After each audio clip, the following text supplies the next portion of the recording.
नमस्कार, मैं हूं आपके साथ ज्योति कनौजिया। आइए रुक करते हैं फटाफट खबरों की ओर। प्रधानमंत्री नरेंद्र मोदी वीडियो कॉन्फ्रेंसिंग के जरिए गुरुवार को आत्मनिर्भर नारी शक्ति से संवाद कार्यक्रम में हिस्सा लिया। प्रधानमंत्री मोदी ने इस कार्यक्रम में दीनदयाल अंत्योदय योजना, राष्ट्रीय ग्रामीण आजीविका मिशन से जुड़े महिला और स्व सहायता समूहों की महिला सदस्यों से बातचीत भी की है। बातचीत खत्म होने के बाद उन्होंने अपना संबोधन दिया। उन्होंने कहा कि कोरोना काल में जिस प्रकार से हमारी बहनों ने स्वयं सहायता समूहों के माध्यम से देशवासियों की सेवा की है, वो अभूतपूर्व है। मास्क और सैनिटाइजर बनाना हो, जरूरतमंदों तक खाना पहुंचाना हो, जागरूकता का काम हो, हर प्रकार से आपकी सखी समूहों का योगदान अतुलनीय रहा है। बसपा सुप्रीमो मायावती ने कहा कि मानसून सत्र में संसद में जो कुछ हुआ है वह अति दुर्भाग्यपूर्ण है। मैंने खुद भी सदन में ऐसे दृश्य कभी नहीं देखे। उन्होंने ट्वीट कर कहा कि देश की संसद व इसके उच्च सदन राज्यसभा में गत दिनों सत्ता व विपक्ष के बीच गतिरोध में जो कुछ हुआ है वह अति दुर्भाग्यपूर्ण है।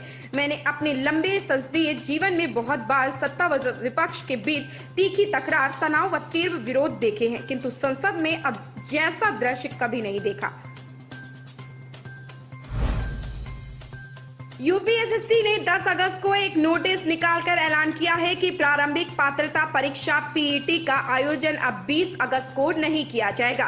गौरतलब है कि यूपीएससी द्वारा उत्तर प्रदेश में पहली बार पीईटी का आयोजन किया जाना है और इसके लिए 20 लाख से अधिक अभ्यर्थियों ने आवेदन किया है। अभी तक इस परीक्षा के लिए एडमिट कार्ड नहीं जारी किए जाने की वजह से अभ्यर्थियों को यह चिंता हो रही थी कि कहीं इसकी तारीखों को ना बढ़ा दिया जाए और 10 अगस्त को यूपीएससी ने तारीखों को आगे बढ़ाने का नोटिस जारी करते हुए अभ्यर्थियों की आशंका को सही साबित कर दिया है।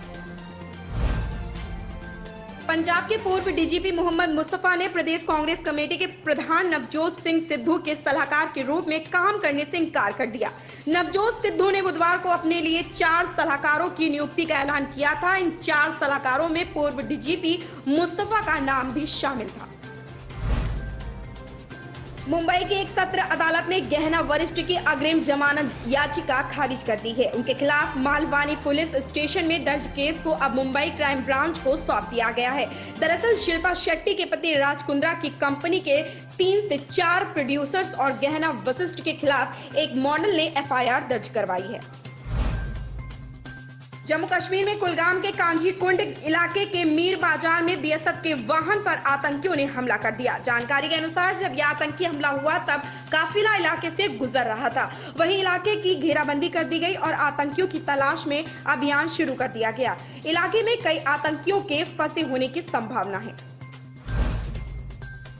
कांग्रेस नेता और वायनाड से सांसद राहुल गांधी के ट्विटर अकाउंट को कुछ दिनों पहले ही अस्थायी रूप से सस्पेंड कर दिया गया था। अब माइक्रो ब्लॉगिंग साइट ने नियमों का उल्लंघन का हवाला देते हुए कांग्रेस पार्टी के अधिकारियों ट्विटर हैंडल को भी ब्लॉक कर दिया है।